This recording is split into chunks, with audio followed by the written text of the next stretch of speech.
Joey Barnes and fuck. The Always Smiling Faces podcast is now sponsored by Tyre Spot, the Northeast's leading tyre supplier with branches across the region. Tyre Spot don't just do tyres, they cover everything from servicing to wheel alignment. They can handle every aspect of your car's maintenance. For more information, visit tirespot.co.uk. Enjoy the episode.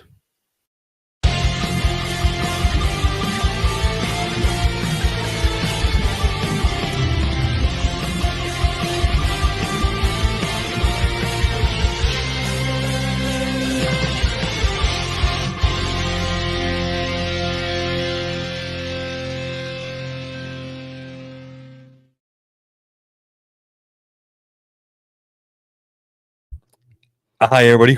Welcome back to the Always Smiling Faces podcast on the GallowgateShots YouTube channel. It is myself, your host, Kris, joined by Deka and Mr. Mark Walker this evening. I am just going to dive into this, boys. I know both of your faces are full of chocolate right now. Might struggle. It's very claggy chocolate. It's very claggy. He's going, oh, it's an expensive one. It's lovely. I think that's the problem because it's expensive chocolate. It's very rich and... Oh. Right, it's not that. It's not that good. Not good, mate. Was nice though. Let's just dive straight in. We don't normally start the podcast off on a negative way, but what the fuck happened yesterday? Mark, what happened? What's been happening? Because yesterday was torturous as a Newcastle fan. It wasn't particularly pleasant. He's trying his best here, isn't he? He's trying his best. He just want to be. The happy clubber's trying his best. Trying, aren't you? Come on. Hey, there's been worse. Like that. There's a positive you can get from it. There's been worse. That's the positive we're getting. I didn't think we were bad first half. Okay, we were better than them. Probably just edged it. Yeah, I thought they scored at a very bad time for us. Obviously, right on the stroke of half time, and then very much as we've seen for a lot of this season, the second half there's a change. Like a shit show. They tend to come out and play, up their games. We saw the reverse of it against Liverpool in the week, where Liverpool kind of their levels dropped a little bit and allowed us back into that game. But then I don't know. We all know what then happened towards the back end of the second half. I thought we were poor again. Like, if I'm being honest, I really find that we're losing very, very sloppy in possession, losing the ball cheaply.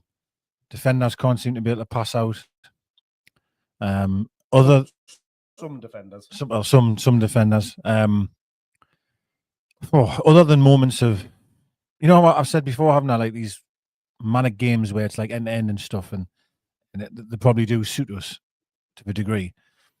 We can't seem to control a game like Campbell. We can't seem to pass it around, keep possession. Brighton were by far the better football inside. Certainly on the ball. They were causing lots of trouble most of the second half. You think so? I really do. The second half, mate. I mean, Dubravka pulled off some. Other than the penalty and the offside goal, I'm struggling to remember him making a save, if I'm being honest. He made a hell of a lot more saves than Dubravka did, particularly first half. Well, I can't remember. Even I could be. I'm probably wrong, but truthfully speaking, well, certainly as the game went on, I can't recall us testing him. Even second half, Dubravka made one save, and admittedly, it was a very, very good save. And I think on any other day, would you not say though, if their final ball was better? I sometimes thought they were just flowing through us. In midfield, they absolutely. And this was the thing for me. I thought with Joe Linton coming back into the team, which was a positive in itself. Yeah, you're getting him back. Ahead of the next couple of games. Isak coming back into the team as well. That was a bright spark at the start of the game that you thought, good. We've got a bit of time now 2 weeks. Looking forward to the final and stuff like that. But even having Joe Linton back in the middle of the park, I thought a lot of the times they bullied us in the middle of the park.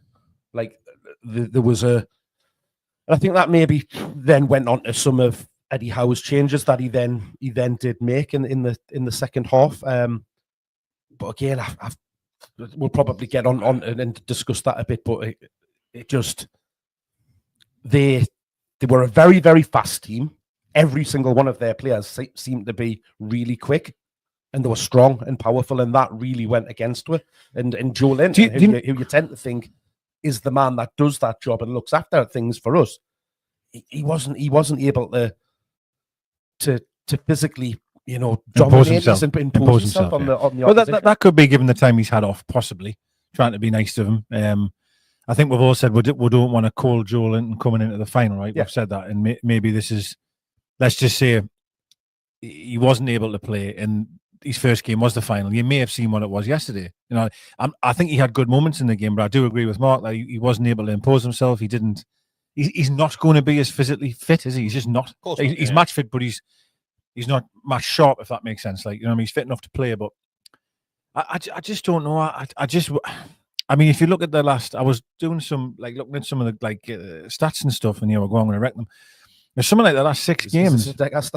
We've conceded 16 goals. So maybe if you include yesterday, you're talking about now 20 goals, man. Oh, ship some goals. It's no good. It's no good. And we'll get on to the worst scenario that comes later on. But what I wanted to address first of all, because I rather than summarize the game in moments, there's a couple of talking points that I think that we've got from the fallout from that game. One of them is probably the goalkeeping situation. That's something which I want to address, because it seems like now we're in a point where I'm not sure who the best goalkeeper is. I don't think Eddie Howe knows who the best goalkeeper is at this moment in time, which leads on to the defence. You've got to remember how solid that defence used to be. I think Fabian Shaw looked completely hopeless yesterday at times. Shaw is bang out of form at the minute, isn't he? Which is very the partnership that you had with Dan Burn. Yes, it was good for so long, and I think even Dan Burn now and he's going on more adventures than what he used to do. He's just everywhere on the field at the minute. There's times where he's in midfield. As soon as he got an opportunity, he's pushing into midfield. And you go, what are you doing? We don't have any pace anyway. So if you chase him back, you're catching him up next Wednesday. Then you look at the injury to the left back. On that point, he's been told to do that, because Eddie Howe's even came out and said he's getting the centre halves to press. I get it to a certain degree, but Mark, there's sometimes where he's in the right corner, man.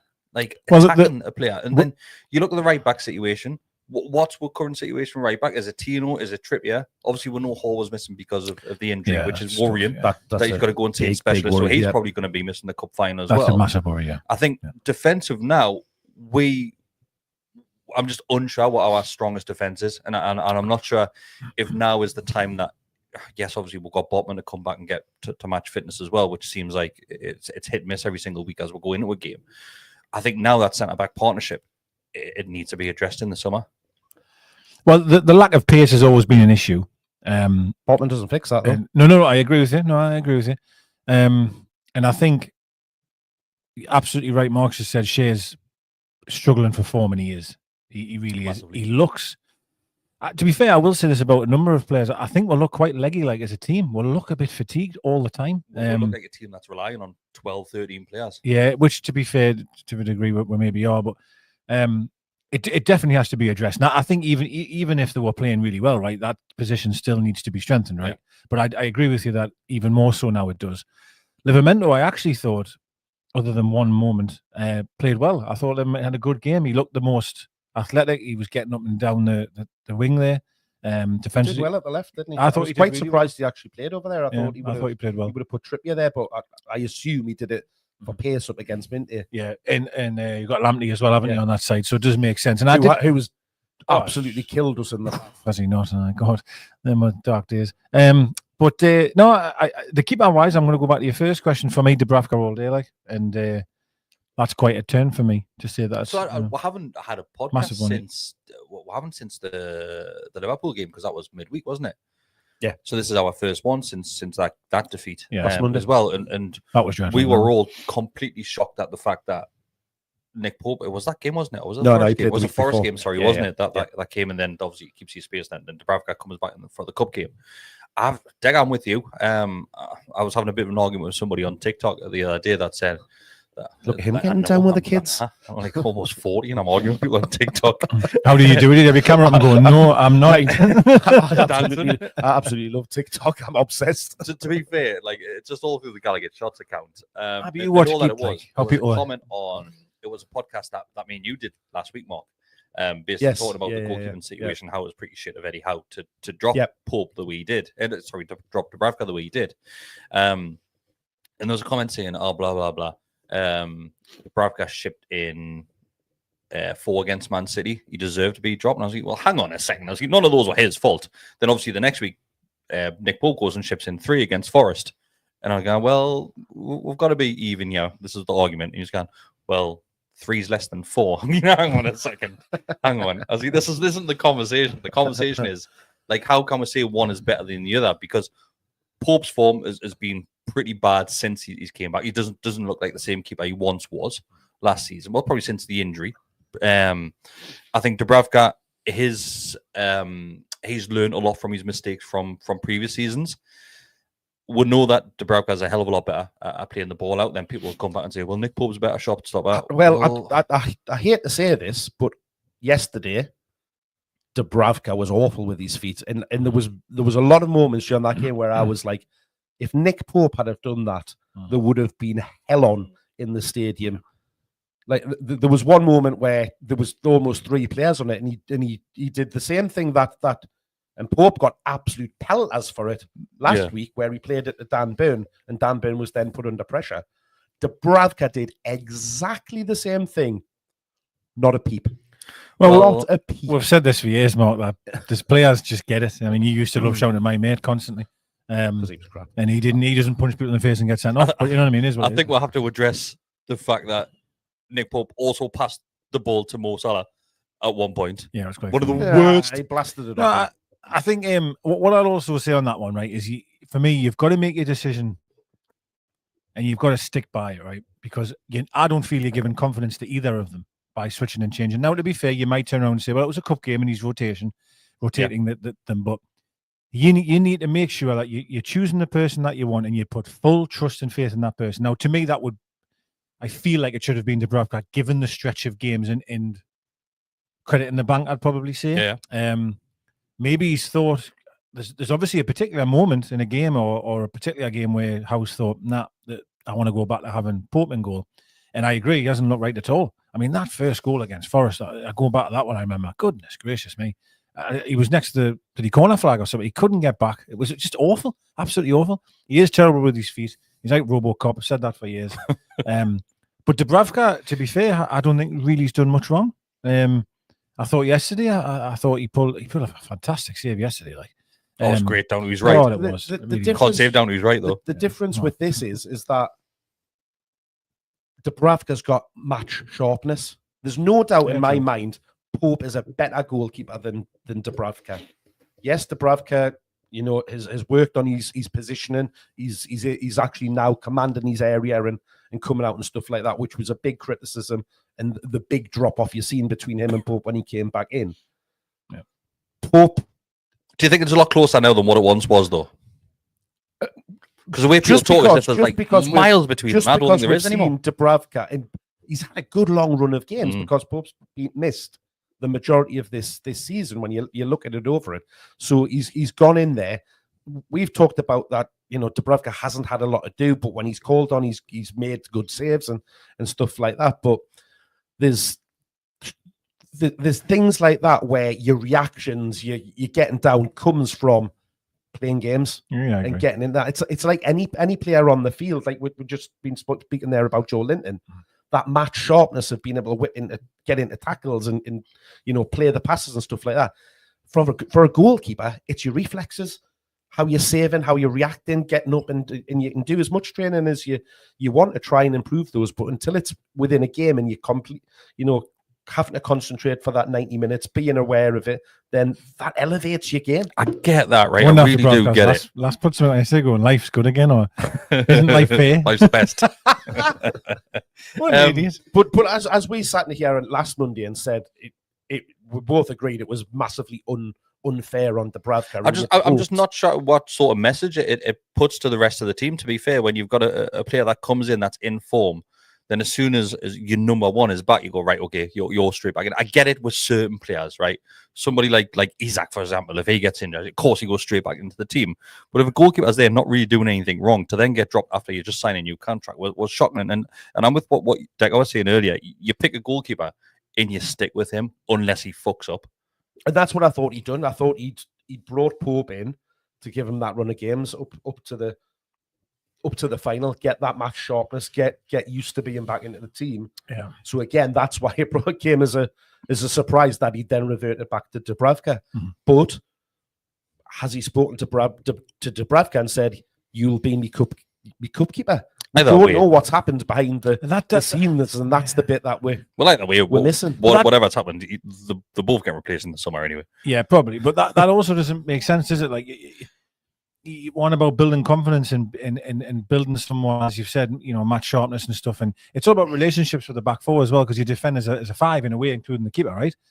And then you're 2 weeks out from a final and you're changing your goalkeeper. Like, surely if Pope's your guy and Pope's the one that you've said, I want you to come back and gain match sharpness, you're in every single game. Do you know what I mean? That's 100% what I expect to happen. And so obviously then to me, he's having second thoughts on that and he's playing Dubravka. For me, I would play Dubravka. I think I would. What's even horse if he draws Dubravka for the cup final? Oh, well, Christ. His last will be all our Instagram then. There'll be flags outside any house. Just Dubravka's last hanging them up. Like, that would be carnage. But to move to... He'll be there first, won't he? No, to be fair, I don't think Eddie Howe's got any blame in the results that we've had recently. I think there's a couple of moments where I think for me, it's more and more coming back to me, the lack of investment. Yeah. And I'm not criticising the club for that. That doesn't mean, when you say lack of investment, it sounds like I'm criticising those above. I'm not. I'm criticising the situation that we find myself in, but we're not able to rotate or change player. We're just not. And we're relying on the same 13 players maybe, in and out. Maybe Bonds comes in maybe occasionally, but we're just really at our limit, I think, of what we are like. And we need that sort of... It's so important, isn't it, when you're a team and you even when you're doing well, right? You think of the best teams in the world, right?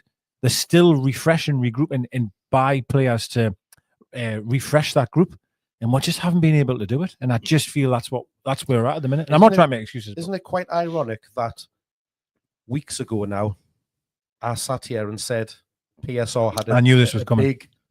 Big question answer in the situation where we were, the performances that we're putting in. So what happens when we turned that round, or then what was the... So what? No, but PSR went out the window then, this right? was... There was a load of comments about this as well. PSR doesn't concede goals. PSR doesn't give away the ball. No, they don't. It's the players that are on the pitch that. But when you don't have, to your point, the investment in the squad, other players, pressure on you being a player that, I don't know, I've got to really do my best here, or somebody's going to come in and replace me in this team, making you elevate your levels. But like, that was the point that I was making. And I do agree with that. I do. I would also say though, like, you look at the likes of the Wilson's come back, having an opportunity. Barnes was able to start at the weekend. I just find this players not stepping up really. They're just not. I completely agree. We have had a donation as well. It's actually not from Josh this week. It's from Eric. So thanks very much, Eric. He says, Eric. Before Josh kicks in, just want to wish the best and great content as always, lads. Thanks very much, Eric. Appreciate that. But you do expect that, don't you? When your fringe players are coming into the team in the cup, and especially when you're a fortnight away from being able to play in a cup final. That was the line I was going to say. He's absolutely right. So it's something which I wanted to bring up as well. It is in regards to players coming from the field, and like you said, Mark, having that opportunity to basically try and force their way into the team. You look at Harvey Barnes. I thought Harvey Barnes started well yesterday to a certain extent, then dropped off the cliff, just completely nosedived from a height. Jacob Murphy, when he came on Jesus Christ, he's won another competition to get back on that field, because he honestly, like, he loses the ball in the worst possible places on the field. I'm turning into Deka with Jacob Murphy. Like, so many times I try to like defend him and like, it's not hard at the minute. I've tried to stop. Jeez, I've tried to stop having a go. I think, let's just cut the lad some slack. He's doing this, he's doing that. But when you've got eyes and you can watch a game of football, it's hard, isn't it? Not to look and go, what is going on? I think the what Liverpool game helps Murphy was the same. The Liverpool game. Well, it leads to my next point. What helps Murphy is Isak being on the field. If Isak's there, then he tends to score, and it's most of the time it's normally coming from Murphy. When Isak's nowhere near that field, he is literally the most lost player I've ever seen in my life. Well, I mean, I know we've said he crosses a ball well and stuff like that, but I do find he blindly relies on that. As soon as he gets the ball, he's crossing it, and there's no one even there sometimes. So what I've came to the conclusion now with him that when he hasn't got time to think, and as you say, he just puts a ball in, doesn't even think about it. First time, whips a ball in. Brilliant. He can do that. He can bend that ball into the box, put it in that zone between the keeper and the defenders for Isaac, because he knows he's going to try and get there and get on the end of it.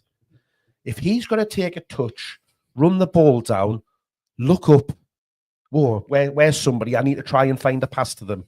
He goes to pieces. Yeah, you're right. I swear he's the Sissy of winners. Massively jump ahead here. There was a moment in the second half where we were 3-on-1. He won the ball as well, right? 3-on-1. He won the ball well, I thought. Isak's outside of him. Yeah. Isak's just got to go straight through on the keeper. He's got to pass the ball a meter. Pass the ball a meter. And he passes it straight out of play. It was terrible. It was worse than St. Maximin. Honestly. No, it was bad, though. Yeah. If you cannot pass the ball, just literally roll it in front of you for Isak to come on, who's then one-on-one with the keeper. He's either going to bend it around the keeper or blast it. Like, God, that one in the first half. Got to come back to that. It was like Liverpool. Like that. Honestly, man. That just summed it up. And it pass a meter. Yeah. And it's difficult, right? Because he's right, though, because sometimes you'll see him do something tremendous, right? And we'll score from it. You know, maybe Isak has a get us. Isak will score from it. Well, yeah, it will only be Isak. But was the other week when the worst we've ever seen him play. 2 minutes later, he scores a goal. Yeah, I have to say, I think I was having a go and he scored straight after. Fuck. Liverpool was the same, man. There was a moment that Liverpool gave me, remember, right? He tries to clear it, or tries to hit it back towards goal, misses the ball completely, then tries to control it, loses it. Salah then breaks. 3 times it takes him to drag Salah down. But anyway, is that one where he's holding on to his arm? I basically, and he's like, I have to try and stop this somehow. But anyway, there's another worry I've got. If Isak does not score, I feel like we're not going to score a goal. Okay. Gordon is not doing enough. He hasn't done enough for a while, if I'm being truthfully with you. The right-hand side, Murphy is chipping in, I think, probably more than I am expecting him to, if I'm honest. I know we're slagging him off here, but he has contributed to goals. He has scored some goals. But your Tonali's, your Bruno's, I'm not naming Miley at all, sorry. No. Who else is there to help us? Willock, Joe Linton's, your centre-halves on corners. Nothing. Set pieces were nil. We don't seem to be able to score goal unless Isak is the player. And that, because he's the best, by the way, I will say that. That's worrying. You need goals from within the group. What worries me is, do you know what it is? Anytime you watch a game on the telly and it's Newcastle and we've got a set piece or we've got a corner, they'll always say, Newcastle are a threat because of the 2 centre-backs, Shaw and Dan Burn, and the height. They're not scoring from headers. When was the last time you saw them score from a header? Can't seem to. I know Fabian Shaw's got the offside goal. Yeah, which was a great finish. Yeah, but he's well offside, to be fair. He's not well off. He's off. He is because of the new automated offside. He's well off. He's a shoulder off. It was a lovely finish, though, wasn't it? Honestly, the automated offside, that looked well off. It's not like Isak against Liverpool, is it? You see the 3D image, and it's it's Hovey's tit out, man. I must have, when it showed the replay, I thought that's definitely off. But by the by, I've got a point on that though. Go on then. So I'm now we're missing out loads of stuff here, but on that offside decision, their defender actually pushes Shea into the offside position before the ball comes, and he's then coming back out as the ball comes in. If it's not for that shove, he's not offside. Well, there was another shove as well. We might as well talk about that now as well, because Anthony Gordon has completely lost his head in that moment. I think we all can see what he's trying to do. Yes, he's trying to push the player. He's not expecting the player to fall at the same time. Honestly, it was the way he went down was ridiculous. But having said that, Played him, I man. think he's going down already before Gordon hits him, and then Gordon connects with his back of his neck, isn't it? That he pushes and the side of his head, really. It's absolutely brain dead from Gordon. The whistle's being blew. He's frustrated because he hasn't just been awarded the penalty when he's been taken down That was never a in the penalty box a just million before years. that.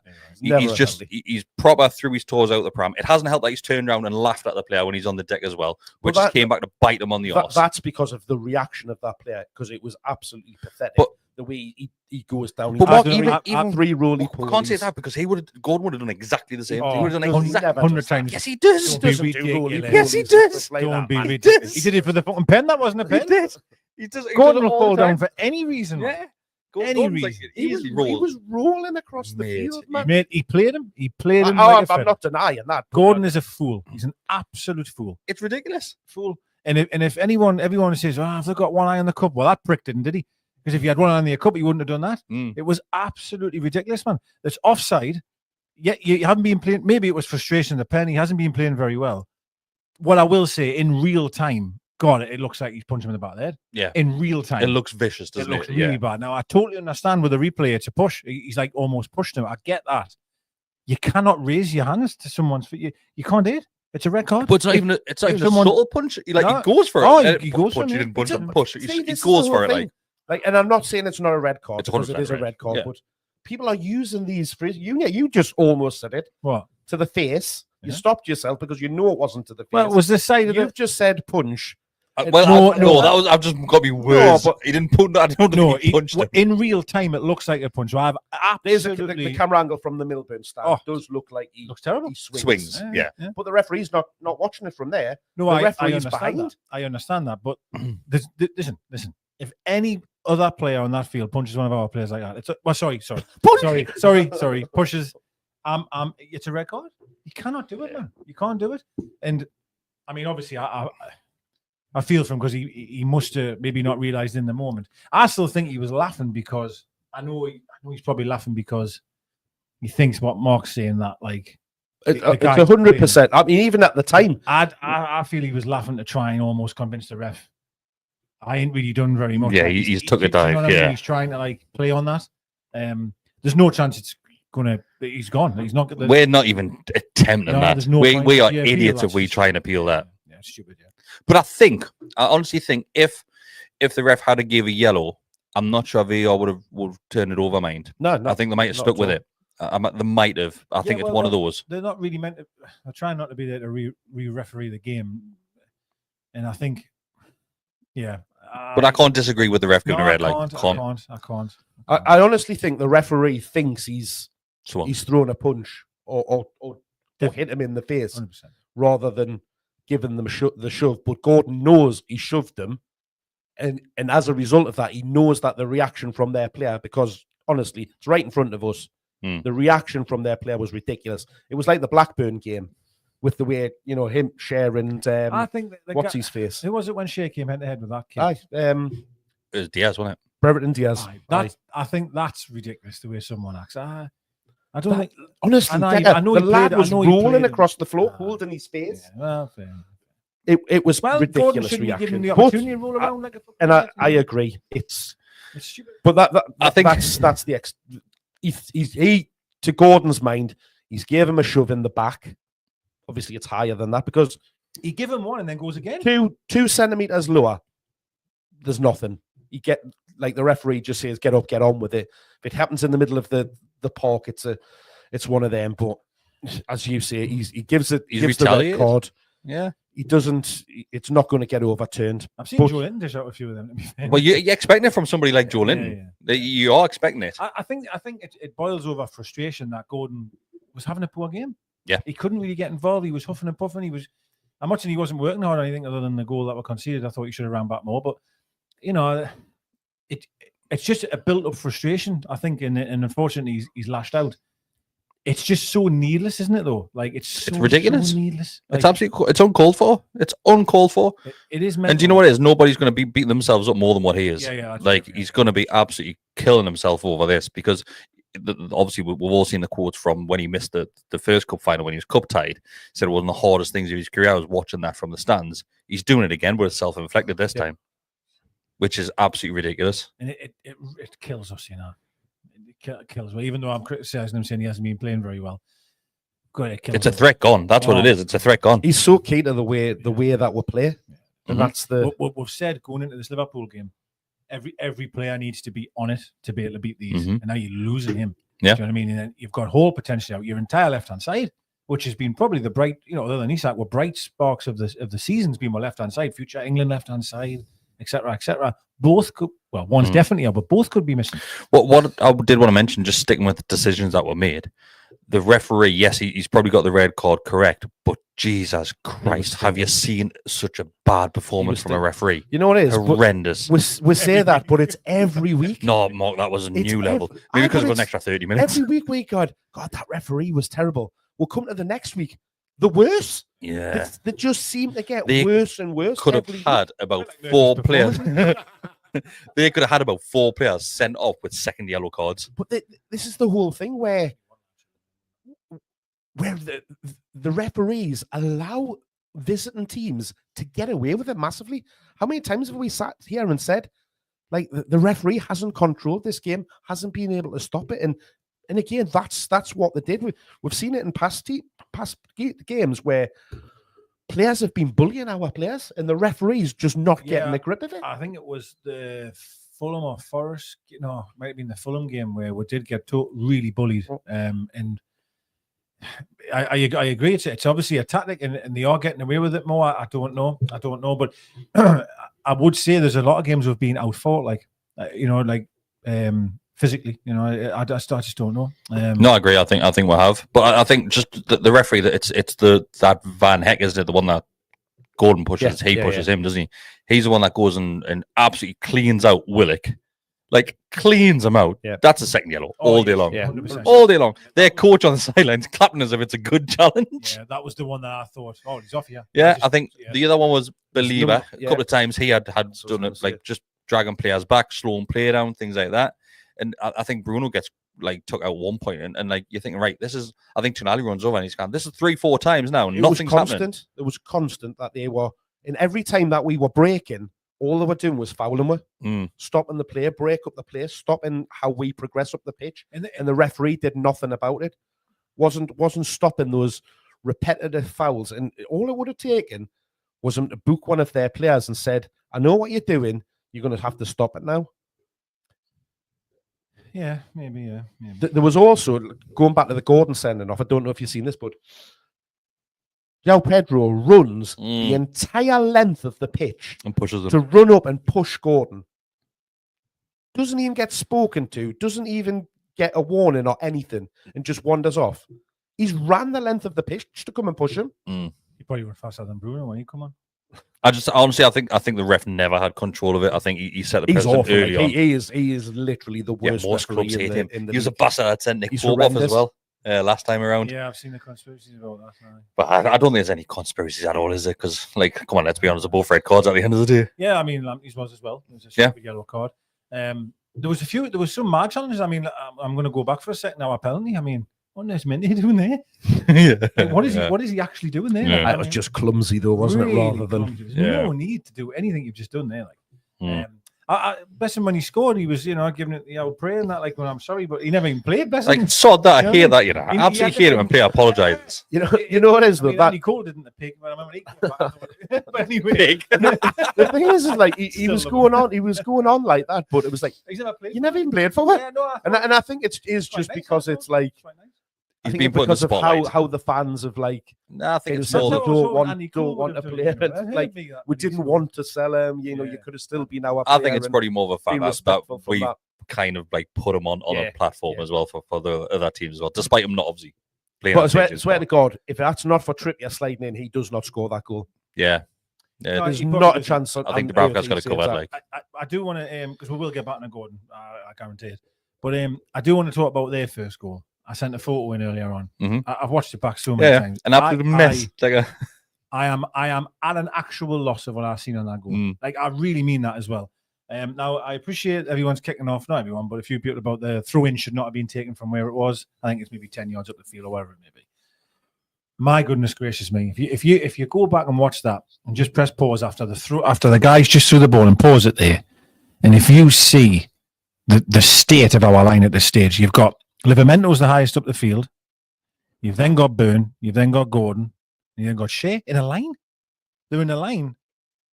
You've almost got like a left back, a left winger, left inside forward. And you've got Trippier on his own. It is absolutely criminal, that goal. The second one is as well, by the way, and we'll get into that one. But you have to go back and watch that first goal again. It is unbelievable that we find ourselves in that situation from a throw-in. It's unbelievable.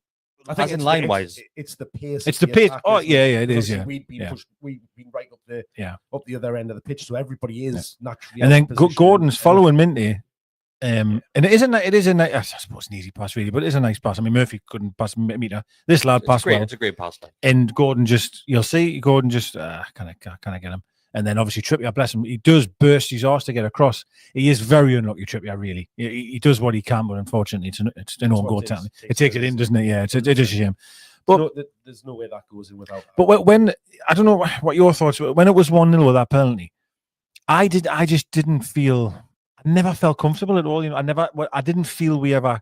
Well, of course we didn't capitalise because it was 1-1. But what I'm saying is that I never. We still had plenty of chances. Gordon. I know there was an offside goal for Isak. Bends it to the keeper. There's a couple. I mean, the Isak goal. Oh, is disallowed. Unbelievable. It reminds us the one when he done Van Dijk against Liverpool. Bang, same end. It was incredible. The power he generated. His penalty, by the way, absolute Shearer-esque. It was incredible. And then that particular offside goal, the power he's able to generate is incredible. Like it's just so fast as well. Yeah. It's just like and I think that's what the keeper just hasn't got time to react because he's not expecting them to shoot from where he does with cannot his lose power and accuracy. Cannot. I don't want to unbelievable really miserable, but like it was amazing. Yeah. The penalty as well was one of the other players I want to talk about is Mr. Hit and Miss at the minute, Joe Willock.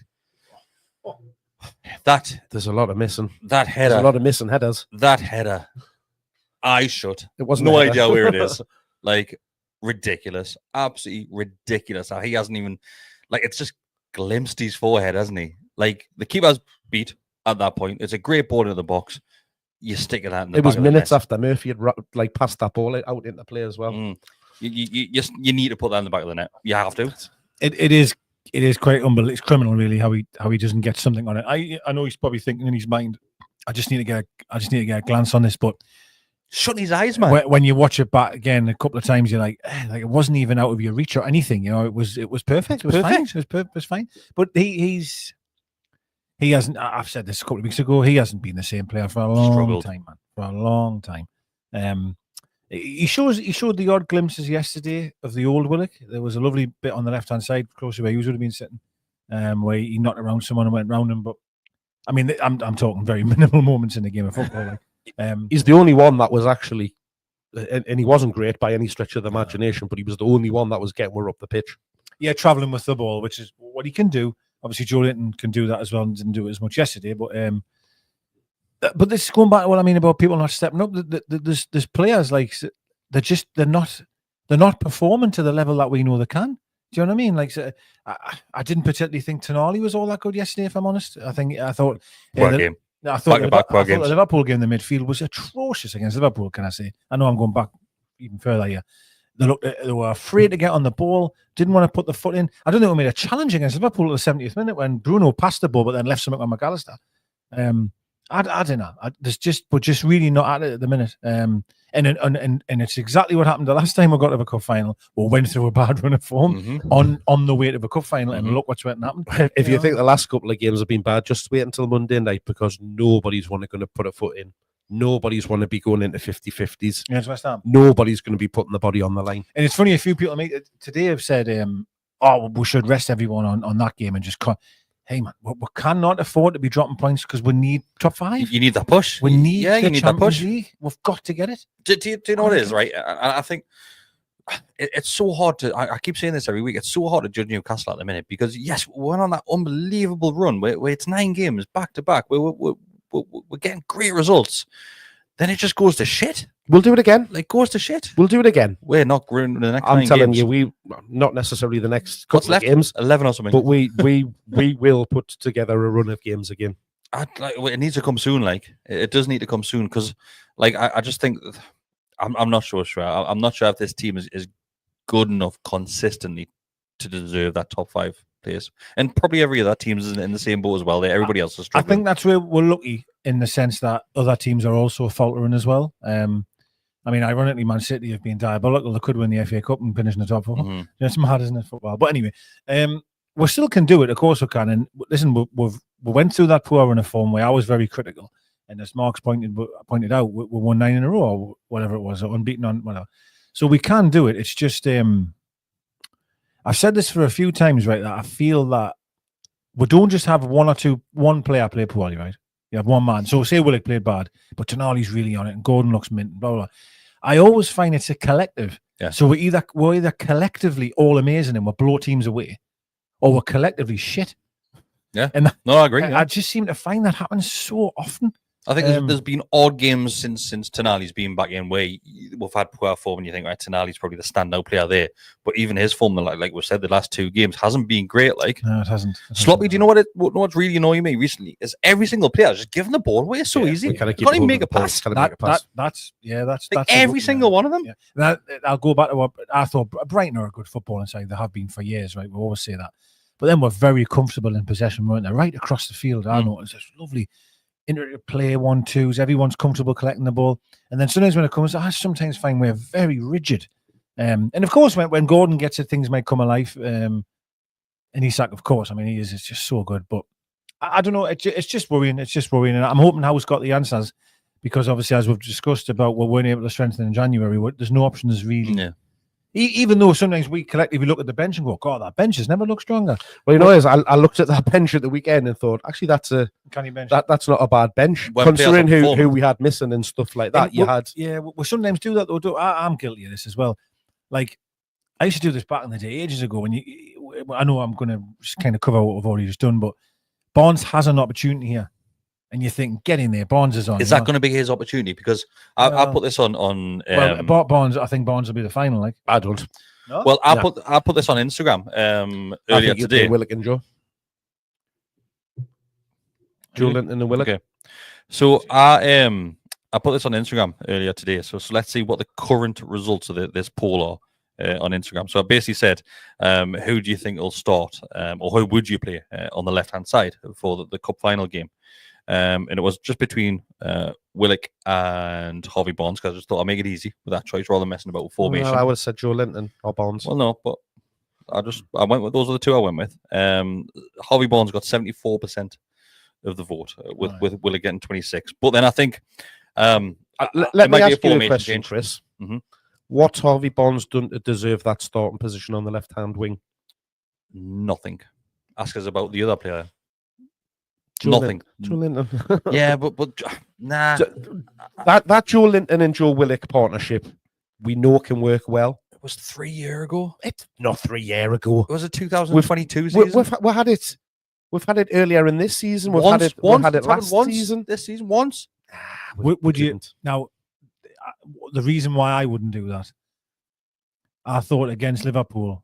I said this at the top. I said it just 5 minutes ago.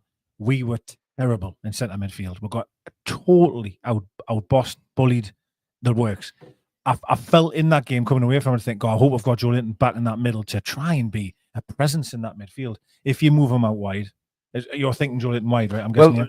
We know what happens with them too. Is they'll alternate and cover each other off, won't they? And then drop in and again, if hope to God Hall is fit again, because I thought he was probably one of the highlights on against Liverpool. He kept Salah very quiet for the majority of the game.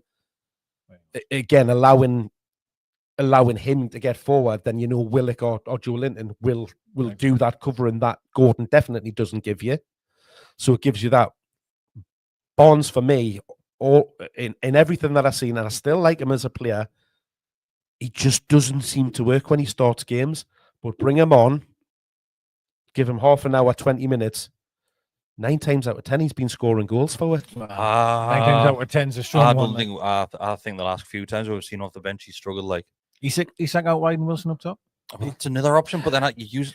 He's that running the Trent for I'd rather 90 play minutes? Big Willie than Wilson. Like, No, I agree. I wouldn't. I was just trying to be. yeah, throwing an that idea. was a suggestion where somebody had commented in as well on Instagram as well. I'm not having it. I want Isaac up top. Yeah, Like I okay. need I Isaac up You top. cannot not play Because through the runs that he makes, a lot of the time players don't look up and look at the runs, but he's constantly making those runs, constantly. It's unbelievable. And what we've seen from Callum Wilson, I know he's obviously struggling to get match fitness at the minute, but he's never scored. It's that I've got sharpness more piece, chance of isn't it? scoring. Like He does like to play against West Ham, though. he does, yeah. He So does. Honestly, he's so rusty. Like he is, and I don't know. Like we used to always say, like he's a great choice, Callum Wilson. I'm struggling to see it at the minute, but it might just be down to match fitness. He's been out a long time. Yeah. He's been out a long time, so I'm not going to cut him some slack. But maybe that's the one Deka that he just doesn't really recover from. Okay, it could well It happens. Be. It could well be, and everyone has the sell by date, if you like, and his might be now, and maybe I'm being. I remember when everyone said this, that I'm going back maybe 2 years now, like to be fair, but everyone said that, and he came back and was scoring goals, right? But I honestly think it will be a change in formation though for the cup final now. Really? I think it'll be 5 at the back. Possibly. It could be like the Arsenal semis. Is that what you mean? That type of But once again, that all depends on Hall. I think. Like the big difference. I'm not with that having is- Matt Target start left back, like, because Jesus Christ, how many times did he try and put the ball in flat-footed and hit the first man every single time? But again, he's coming in cooled into that. Exactly, Team. and I don't want him coming into a cup final. I didn't actually think he did bad shit. when he came on. He was Yes, shit. he's crossed. Absolutely shit. There was a few crosses that hit that About first 20, man. like honestly, every single time he hit the But first man. if Paul's out though, and that's all we've got, right? It's Tino, isn't it, on the left? Well, I possibly are. Yeah, I think that's the. Tino was injured for the last half an hour of that game I on think he was Sunday. fucked when he was just fucked. Like he played every position on the And I field. guess at that one point. then and he played everyone on side. that then takes us to the last goal of obviously the fact that he Do you was think that's just crocked. fatigue and just he was mental knackered. He was frustration? absolutely knackered. Now, have you watched that goal back? Mhm. Bruno, Bruno, yeah. I'm glad you've. horrendous. Mm. Now, Shea's Can I just say again? well, true, yeah, again, yeah. It was dreadful. I Like. track him back. He's talking about. It's a carbon copy of what Yeah. I'm going to say what he did, what he didn't do against Liverpool. Yes, Liverpool, He's yeah. with his man. He goes with him and then just lets him go. Now, I was speaking to my mate at work, Brody, if you're watching, mate, love you. I thought it looked as if to me Bruno might have been looking at I'm trying to think it would have been now, sorry, maybe Burn, whoever, maybe Target. He's looking along the Burn line. goes to close the man with the ball Right. down. And then, I mean, I don't know where Shaw had been like, but Yeah, Shaw Shaw was then it- comes was basically where Bruno should have across been. to him.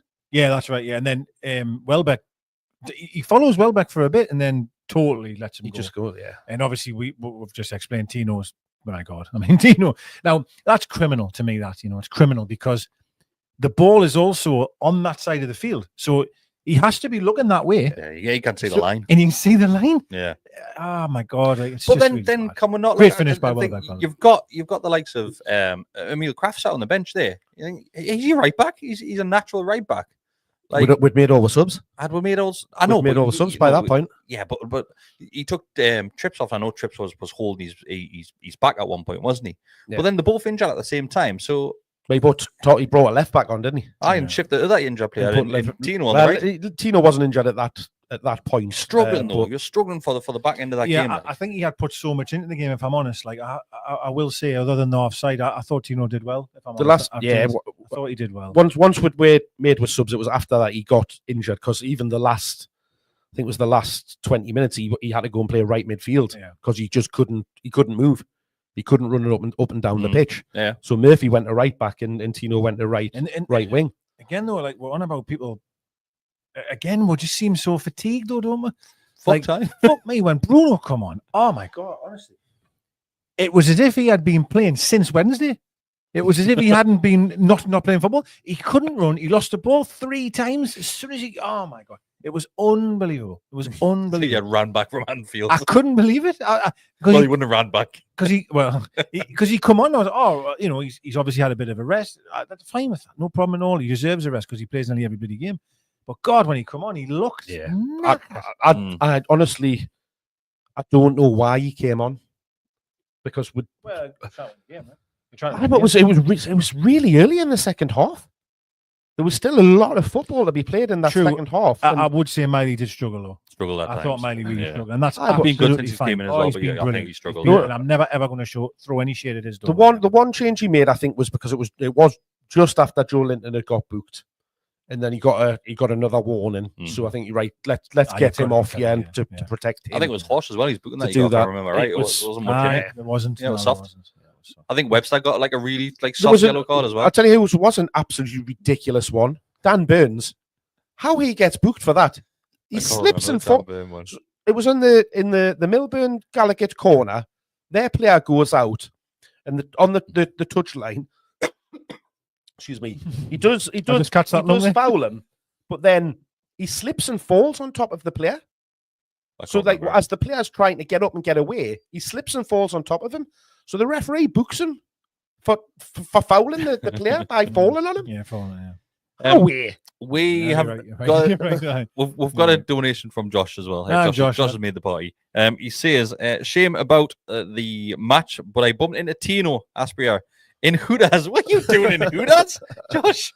Dirty boy. He's bumped into Tino. Of course, Tino's in Hooters. Where the fuck else is he going to be? I wonder if he was selling his wares. His condoms. So he said, yes, shame about the match, but I bumped into Tino Aspria in Hooters. I never thought I would ever read that sentence, but yeah, I am. But you're not surprised you have. Yeah. After he says, I saw the question on X earlier. We're calling it X. So you saw it on Twitter as well. Asked the same. What's the most you've been annoyed as an NUFC fan? Could be a result or a moment. I swear to God, I was very annoyed yesterday with the lack of ability to play a 1 meter pass. I've got a couple of moments, right? Because I thought after yesterday's game, because I was absolutely knowing what it is, as soon as that red card, as soon as I seen the referee with it in his hand, just by side, every part of my body just deflated. I was like, oh, fuck. Because I knew what was coming. I was like, right, that's Gordon. So I was really annoyed just with everything that happened that day. Obviously, you probably take it hand in hand if you go on to win the game and go, right, okay, he's got sent off, but we won the game, right? But we fucking lost it. Yeah. So, yes, it was an absolute shit show. I was annoyed there. I thought, today I'll wake up feeling a bit better about it. No, I'm still as pissed off as I was yesterday. The other one was when Remy got sent off. The game before the derby. It was against Norwich, and it was a stupid headbutt. And I thought going in that derby, because he was fantastic that season. I think we'll smash them. Then you got sent off, missed the game. Yeah, I was really annoyed then. That's a good shout. That there's so many days I've been annoyed. Like, I mean, unbelievable. Following this club, I mean, there's been some bad ones. I remember in moment being unbelievably angry, and you'll have to remind us on in the game here, right? If Matty was here, you'd know. Maybe actually, no, I know. Can you remember the one where we got a penalty in the championship at home, and then something happened where we should have retaken it or something? Or Matt Ritchie. Yeah, the referee gave a free kick. The referee gave That's right, he gave a free kick, didn't he? Yeah. Yeah. I did, because he didn't know the rules. I just remember being so angry in that moment, and it was by far, it was not the worst moment in that. You know, I mean, we've had a lot more. What's it called? Encroachment. A player had gone in the box. That's right. That was it. Yeah, and he gave a free kick. Yeah, because the Newcastle player went in the box. Then he gave a free kick to them. That was it. Oh my God. I remember just boiling over at that one. Like, I remember that. Like Rafa and his assistant, the one that looked like Igor. Yeah. He literally had the rule. Rafa was just... They didn't have a clue, did he? He used to always give it the old hat. He used to give it the same hand signal when he was annoyed all the time. Like, fuck. And he was just marching back and forward. He was constantly going out the linesman. The referee got suspended after that, didn't he? And all of his assistants. But the fact was, he had a conversation with the linesman, and they both decided to go with that decision. That's what's 2 years. Yeah, that's right. That was mental. But I remember being really annoyed at that one at the time. Yeah, that was fun. I remember St James's Bar was boiling. There was just everybody was baffled. They were just on fire. Yeah. There's been a lot for me, but I think the one that's probably just Maxi related. This one's just no doubt. This one's just sticking in my mind, probably because it'll forever be immortalized by this podcast. Right. And I was sitting in this very seat and we were doing a watch along. Everton game. Oh, when you were trending on Merseyside. Yeah. That's fuck off. Fuck off. I don't know if it's the most angry I've ever been, but I was. It's certainly the most. Oh, you were really. It's the one that's sticking in my mind. There's one point we've conceded, everybody's gone quiet. You're swearing. I mean, I just look at each other and smile because you're fuck off. You were absolutely. And that's because I don't know. Like, normally, I'm quite like relaxed about it. Like, oh well, it's done. Like, get angry about it and move on. But I don't know what it was about that. I remember that. Yeah, you were a few That's minutes. standing I think there. maybe just that's the one that's sticking in my I have mind. to say, I like that all the time when I was younger. And I don't mean younger, I mean like when I was 19. I'm probably gone 25, 28, 30. Probably about 10 years ago, and then beyond that, I was angry for the whole weekend, man. I'd sometimes be angry until the next time we played, right? And I don't know if it's kids, I don't know if it's age or what, but I have mellowed a bit, like, if I'm honest. Like, I'm annoyed in the moment, I get annoyed talking to him, but, like, does that make sense? Like, I normally get over a result quite quickly. Yeah, we got beat yesterday. And I was fuming at the you- time, but this morning I was like, well, it is what it is. We've still got the final coming. I think the old me would have been. Well, I'm normally the same, but I've got a bit of a hangover from that result yesterday. Yeah, like, well, it was like bad. it rolled into today, like, because I'm thinking, oh lads, like, especially when you look at the likes of the teams that are left in the FA Cup, Great chance, and you're thinking, you bastards. Great chance. Even going into the game, you looked at who was left in. If Man City aren't picking that up this season, there's some absolute random team that you wouldn't be I expecting. have to say, I hope someone random does get it. Yeah, I'd love to see, I don't know, Brighton say, or Palace, I don't know, someone, because I think it would bring the magic back to the cup again. Because I'm a massive fan of the FA Cup, and that's just nostalgia. That talking probably, but it would be nice to see I'm not even going to say a lower club, just a different club. Yeah, just something different. Yeah, that's all you want. Be great, wouldn't it? Yeah, it should have been us. Well, we could have 2 trips to Wembley pretty quickly, right? Because if you get past the quarters, you would have been semis, you know, Yeah. which is Wembley. So. Yeah, semis at Wembley. So it could have been, but it's not to be. And I think that's probably why it's a difficult pill to swallow, is because you know what the reward is just down the road, and also I am what could have been available to you. I am thinking of form going into 2 weeks' time.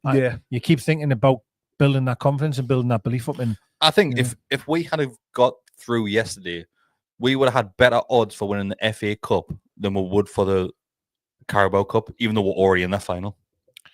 Well, probably. I mean, Liverpool are. Let's be very fair. The best by a long way, by a long way. And this is why I feel the 2 years ago was a huge missed opportunity, because Man United was trying. Yeah, massive. They're not a good side. They weren't then, and they're not now. Whereas Liverpool are. I almost feel it's like when we played Man United when they won the treble in the final. We played Arsenal when they won the double. Like, I feel like we're going into that type of environment where, listen, onward day, right? We all know if we turn up, we can beat anyone. Yeah. But form's not looking great. We've lost one of our best attacking threats. We're up against it, right? And we know anything can happen in a cup final, but it's a huge ask now, like huge. The chances were slim anyway. Yeah. But Jesus Christ, they've gone on a bigger diet now. Yeah, I mean, there's a chance Liverpool could go all the way in the Champions League. They're going to win the Premier League in an absolute canter. They've got some tough games in and around that final. That's one a Salah injury or something would be nice. Yeah, something. The best thing about it is not being at Anfield. Mate, I tell you what, right. Van Dijk again. I know we're jumping all over the place here talking about Liverpool, but he's just a dirty twat, isn't he? Gets away with it though, doesn't he? I know. He does it. But if he plays for any other team, he doesn't get away with that. No, 100%. I want to go back to this Liverpool game again. The commentators in that game. Now, I love Ali McCoist. I mean, I adore Ali McCoist. The LFC channel. I'd love him to come to my house and just sit and chat. But for God's sake, loving one. Them had Salah's balls in their mouth, man. Oh, I mean, literally, he took the ball out. Oh, look at Salah. He's controlled the ball. I know. Holding it. I mean, there was a couple of passes he did outside of his foot in 90 minutes. Salah's amazing, by the way. He's the best in the league. Fair, whatever you want to say about him. But come on. Like, there's no need to be that wax lyrical about him. He did nothing in that game. Hall did superbly well to keep him quiet as much as he did. And every time he touched the ball, it was, oh, Salah this. Oh, isn't he amazing? Oh, my God, Salah. The ball back that he did was fantastic in the box. So that's set McAllister. Yeah, it was. But talk about that moment. Yeah. Like, Ali McCoist and the lad can wank each other off about that. I've got no problem with that. But they were literally massaging each other's knobs off him just walking. Look at him walk. Look at him walking there. I'm like, what are you doing? What are you doing? Like, come on. He'll be devastated when he leaves in the summer. It's just, it just makes you feel ill. It was just back to the Sky lovings that you used to get with Man U, didn't you? Every time you played Man U, you used to get those sort of commentators. You were getting again. Do you know what it is? I'm the same as you. I love Ali McCoist. He's absolutely fantastic. But yeah, he got. I feel like it was the other. I hate the other lad. He's the main guy as well. He's on everything. He's even on boxing now. Christ, he's always on TNT. He drives me up the wall. Him. It was him mostly almost nudging Ali McCoist to go, now let's talk about Salah again. It was almost him go, oh, look at Salah, Ali. And then Ali's going, oh, he's great. You know what I mean? Like he had to give it 10 out now. It just doesn't mean anything. Apologies for that racial stereotype in there. What? He's got a dodgy accent. Well, it was terrible. I apologise. I can't do accents. But anything else that you want to mention before we wrap it up?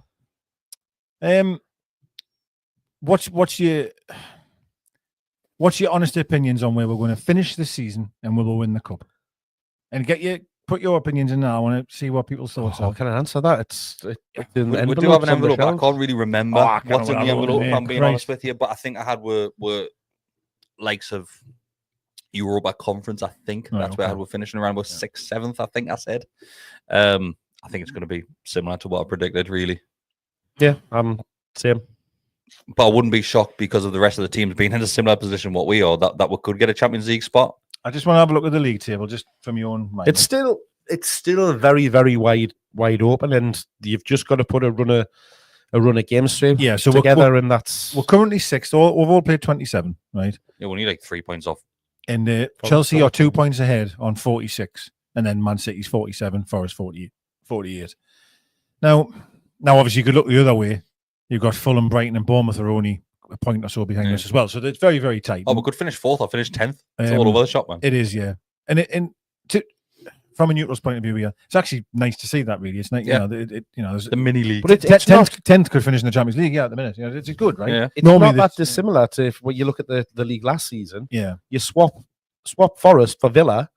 That league isn't that much different. Obviously, there's a different team at the top of the league because of the fall off Man City's had. Even though I've been very negative throughout this, I think we'll finish in the top 5. Like I think Chelsea are really faltering as well, and I just think we might be able to get some form together. What I will say, I think if we lose in the cup, right, if we do, I just hope we're not hungover from that. Yeah, it's kind of make or break, isn't it? Really, yeah. It depends what the attitude is after that.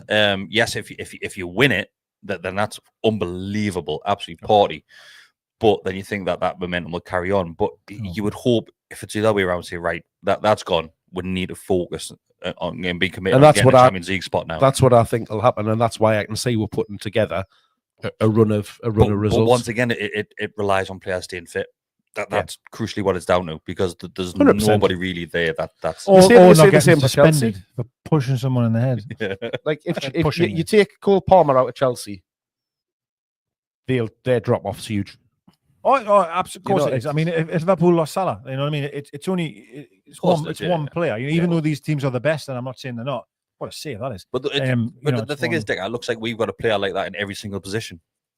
Like you think you lose a player, who's going to come in and replace them? Yeah, well, because obviously, to me, if you lose Isak, I mean, it's very hard to replace your striker. But Gordon, even if Gordon's playing poorly, right, and isn't in the best of forms, the other team know that they have to be on it because it's Anthony Gordon. Does that make sense? He's got a moment in him. He's got that burst of speed to get away, and it's that threat that he carries that is the big miss. Trent as well, because he has. Well, that was the crazy thing that I didn't understand is against Liverpool, we almost played a 4-4-2. Trent had been absolutely terrorised days earlier by Doku. Doku, yeah. Somebody that plays on the left wing and will go past you, will use the pace to beat you. Yes, obviously he's got a bit of trickery and stuff like that, but Doku's amazing. I love him. Gordon didn't once get at Trent. Yeah. We made Trent his night really easy in that game. Yeah, it was. He was so advanced up the field as well. He was playing part. I'm thinking, what in this going on here? Yeah, I totally agree with that. And again, I think it was because of what was happening in midfield. He wanted to make it tighter in there and Cram and Make were a bit more solid in there, which then made, freed him up from playing out on the left wing. Yeah. And I would have then thought, well, why doesn't he just go and play almost as a 10 in between that midfield? But he was literally upside Wilson. My opinion will change on cup final day. Oh, sorry, battering them. The Saturday when we're travelling down after 20 Guinness. At the minute, I don't think we'll I really don't think we've got a chance in the final, if I'm being honest. No, we've always got a chance. Well, of course, we've always got a chance. Yeah, but people said McGregor had a chance beating Mayweather. If he's explaining, you've got a chance. Yeah, I agree. I do agree. I just think he just needs sense at the moment, man. Like the going into that game, I feel we need 3 goals. 3 goals to maybe cemented. That's a big ask, right? It's a big ask. You're going against the best team there is, and you're probably thinking 3 goals to be enough. And it's tough, but on Saturday when I'm traveling down, I'm like, we'll win this. You know what I mean? But at the minute, and it's what's the word? There's in the eyes of that defeat we've just had, it doesn't help. It doesn't help your man. It's raw at the minute, but you've just got to look back. And when we played Liverpool at home, long spells of that game, we were by far the better team. Yes, it shows you the danger that they've got. Second half of the game that we played against them in the week, I thought we were the better team up until they then scored, and then that killed us off. Yes, I get that their levels probably dropped off a bit because they were up and just took the foot off the pedal. A lot like we do. First, yeah. I don't feel like cruise through that victory. I feel as if we scored, we'll just walk them up. The cruise. That's how, but it felt. Yeah. But anyway, it's 2 weeks away. I think the West Ham game I feel is massive because I'm still looking at this top 5. And the reason I keep saying that is it's not for my own to hear the Champions League music again. It's to keep Isak. That's all, honest to God. All I am thinking though is keeping him because he is crucial. He's unbelievable. I'm worried about that game because even yesterday, I saw players not putting their all into tackles, dropping out of 50-50 challenges, man. Murphy's the worst for that, like. And that's 2 weeks before the final. You're now going into the last game before the final. That's what it is. Do you think that's what it is? Just not going in? I think it's. There's a bit of that. No, but there's got to be a. I thought we've been renowned, and I feel that we are an aggressive team. Like if someone wants to put the foot, and we brie as well. I saw at least 3 players pull out of tackles on yesterday. That's disappointing. That's disappointing. I think we're going to be doing a watch along for next Monday. We might as well. Anyway. So the West Ham game's on Monday. That's a good show. We'll get to that grand. That's the reason I'm going. Put the game. we'll get some food. We'll do a watch along. Jules was asking if we were doing one. So yes. Jules, I need to have a word here. Why? What you done? You must have seen what you tagged us in on Twitter, right? Oh, it looks now like, fucking Dennis Irwin. Is that who it was? Dennis Irwin. Not even like a young Dennis Irwin. We're talking a 56-year-old, maybe 60-year-old Dennis Irwin. This looks like you. Bestie. Hey, how are you, Jules? Goodness gracious. Yeah, I've seen it and I had a chuckle to myself. Dennis Irwin. I'm going to have to have a look at that. I looked at this 3 times and went, what is going on here? That reminds us, I don't know if you've seen this yesterday. Did you see? Because I retweeted it, but there was some guy had replied to Craig Hope about the Gypsies curse.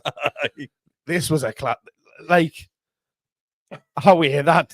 I mean, knowing how I look, that it could be true. He was claiming that his dad had once told him before he passed away. No, it was his granddad, wasn't it? His granddad was from Benwell. Passed away that the training ground where the Benton site is built, Newcastle evicted gypsies from it, wasn't it? It was Benwell. It was the old one. The old one, sorry, Benwell. That evicted gypsies from it, and there's a curse on the club. 100-year curse, and it was put on in 1955. So we've got to wait until 2055 before we'll actually be able to win something. Funny enough, my mate Craig Hope. Are you in the office tomorrow? I think I might be, yeah. So can you pop down to the big market and have a word with the wife that sits outside, like on the corner at the traffic lights in a caravan? Just pop in and have a word. See if she can, can do her a solid and, have a word with the gypsy gods or whatever it is and remove the curse. Well, have a word, yeah. We'll get her on the podcast and all sorts. She can do what she likes. That's what you get from members. We'll go and get our fortune tools. Bring our tea leaves in. Lift that curse. Save her. So Craig Hope does that. His video. So he was dressed in a tux and that because he was at the writers thing yesterday. Last night. And he's talking about Gordon's red card, and probably a lot of you have maybe watched it. He's adamant again. He keeps banging this drum that players aren't happy with the scenario at the club in terms of not spending. Where's the training ground? Where's the new ground? Why aren't we progressing? Yeah. And he thinks that's a borderline frustration, and that's why it's horrendous. And that's why Mark's just seen the photo that I was tagged in. And that's why Gordon did that. Like Gordon did that in frustration of everything behind the scenes. I'm not having that. I know, I agree. I'm like, come on. You're rocking the boat there, sunshine. That is Jules. I'm sorry. Jules, you need to get the Specsavers. I think you've had too many glasses of wine. For the audio listeners, Deka is currently showing the photo in front of the camera that he's been tagged in. Yeah. Spin double decker. I mean, come on. Just absolutely rinsed it there, mate. One too many Pinot Grigios. Jules, I thought me and you were like that. You do look like Klopp's assistant coach. Yeah, I You do, used to yeah. get tagged in that quite a lot, I didn't look you? like him a lot. Yeah, I do. Yeah. I keep thinking I'm better looking bloke than that, like, but I'm really not. I'm definitely not like Dennis Calm down, Irwin. Dennis. 60-year-old Dennis Irwin. How? Mate, he was a fantastic left back, wasn't he? She must have had a few drinks when she tagged tell you you, in that. Like, she Been on must the have Pinot. done. Oh, it's insane, man. When I seen it, I was like, oh, come on, here. What's going on here? So that can be the new thing. If anybody sees lookalikes for Deka, just tag him in it. But Kris is right though. Look at the Liverpool's. It's Klopp's His assistant assistant manager. coach, yeah. Jesus, it is quite remarkable. Yeah, like, to be honest. There's some angles where it's a spitting double. Yeah, it is. So Callum Liam Moore Lewis, said a double decker. double decker, Double decker, yeah, eh? double decker. Love you there. Callum Lewis asked us a question to ask you guys as well tonight. So, bearing in mind we play West Ham on Monday, and then we've got the final on Sunday, both down in London. He asked, "Do you think that the team should stay down in London after the West Ham game?" No, because I think footballers have got such an important support blanket when it comes to the likes of the family. You're not keeping them away from the family for a week. Like, I think that's just going to cause more issues than what it's worth. You want to be back at home in your own training facilities as well. It's a week, really. It's 6 days, isn't it? Like, yes, you'll be traveling back on the Monday night, I would expect, after the game. They'll fly back. That was my So thought they'll be as straight well. back in Tuesday. Like, back, I don't think they'll get any days off in regards to rest. I think they'll be working on things, but not high intensity training every single day. But I think they'll you'll give them Tuesday off. maybe You'll get Tuesday off. probably maybe because they're traveling late in the night on Monday. But I think come Wednesday they're back in right up until they're traveling again on the Saturday. I would only ever do that for that long stretch if you were abroad. If it was something daft, like you were playing, I don't know, a Champions League game or something, and then you had a European final or something, that was the next country along type thing. So you stay over there. If it was a midweek game or something like that, then maybe like It's a Wednesday or something. maybe it's going to be a 50-minute flight for them. Like, you're coming. Yeah, straight back after full time. That was my thought as well. You can get, they'll be straight out to probably London City Airport. That's not too like far from. I want to say something West Ham. daft, like it was Wednesday or Thursday. If it was Wednesday, you could argue for it. Maybe, but would have been Monday. You'd be back Tuesday, and you've got the rest of the week to prepare. Yeah. Nah, they'll be straight back. But you're right. Get them back to the family. Allow them to, because it's, a lot of them are going to have kids and stuff like that. They'll want to be home with that support network, as you say. Get them back onto the training ground, into the routines that they used to. Comforts, they need them before such a big game, like, because they're going to be, realistically, they'll probably travel down to London on the Friday night. You would have thought, yeah. So, well, not necessarily. That they might actually go like Saturday afternoon. Saturday afternoon, straight down on a flight. And do they normally go and look at the field on the Saturday? The day before, they do, don't they? Yeah. So they might go for a little wander around on the Saturday, but I think it'll be Saturday morning when they'll set off. Like, I don't think they'll go on the Friday. Oh, I don't want them getting jet lagged in the journey down. Though. Jet lagged. But yeah, let's end it there. But we will be back next Monday for the watch along. Hope I'm not recreating my angriest moment. I think we should probably pencil in something. I know, obviously, you're traveling down on the Friday as well, aren't you? No, Saturday. Are you traveling on the Saturday?